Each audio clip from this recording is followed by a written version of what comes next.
Hello students, in the last class we have discussed about the concept of product life cycle. As we have discussed in the last class, every product has a certain length of life, right? So during which it passes through certain identifiable phases or stages. So these stages are called product life cycle. And also in the last class we have discussed about benefits of product life cycle. In spite of these benefits, various benefits, the product life cycle has some criticism against this concept. So today we are going to discuss about the criticism against the concept of product life cycle. First one, product life cycle concept has little validity. That means, so this is an element of, or this criticism is an element of truth. The product life cycle measures only the fluctuations in sales and profits of that a product experiences during the time of its existence. So here it does not explain the causes for these fluctuations or predict when they will occur, right? So here in the product life cycle, the fluctuations it measures only by the way of fluctuations in the sales and profits of that particular product.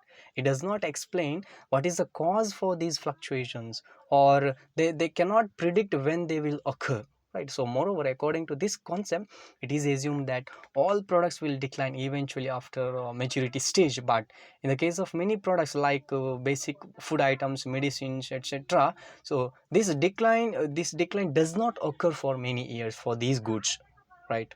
That's why, so here the product life cycle concept has a little validity.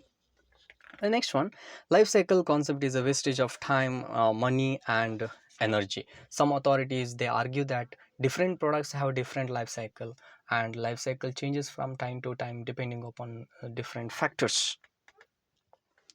Because of these different factors, the life cycle or product life cycle is a concept is a wastage of time, money and energy. Some authorities are saying that, so this is a wastage of time, money and energy. And next one, it is not easy to determine particular stage of life cycle of a particular product. So here uh, length of a particular product cannot be ascertained, right? So here it is not easy to determine the length of a particular stage of a particular product. So that is why it is one of the criticism against the concept of product life cycle. And next one, many products in real life do not follow the life cycle. Take for example salt remains in maturity stage forever. So some products or many products in real life, they do not follow the life cycle. And next one, many products fluctuates with the economy rather than with the product life cycle pattern.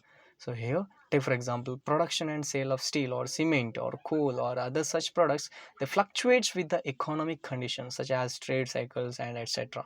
So here some authorities are saying that products fluctuates with the economy rather than with the product life cycle pattern. So that's why so this is one of another important criticism against the concept of product life cycle. Next one, large number of consumer goods are specialty goods, and these goods do not follow normal life cycle pattern. So take for example drugs, patent medicines or dhotis. So these are the specialty goods. So these specialty goods, they do not follow the normal life cycle pattern, right? So drugs, if you take the example of drugs, so this is an specialty goods for the consumers. So these drugs, they do not follow normal life cycle. The next one, product like life cycle concept does not apply to several products which have been protected by legal measures. So here take for example patents, trademarks, etc. So here some authorities are, they argue that, so product life cycle concept that does not apply to several products which have been protected by legal measures. Understood? So here this product life cycle, which helps to the management in the case of forecasting or planning or control tool. So it is true that the concept of product life cycle is a subject of several criticism, but in spite of these criticisms, this concept is still holds good because it is an important forecasting, planning and control tool in the hands of marketing management. So this is about the criticism against the concept of product life cycle. I hope this criticism is understood for everyone, right? If you have any doubts, you can clarify it. In the next class, we will discuss about the various phases or stages of product life cycle. In the various phases or in the various stages, we are going to discuss about 5 stages, that is introduction stage, growth stage, maturity stage, saturation stage, and decline stage. In the next class, we will discuss one by one these stages, right? These are the 5 stages of product life cycle, that is introduction, growth, maturity, and saturation and decline, right?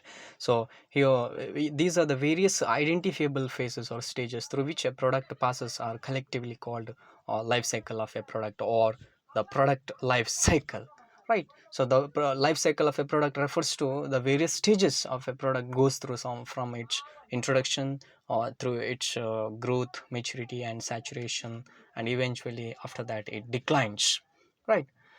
So this is about concept and criticism against the concept of product life cycle. Thank you.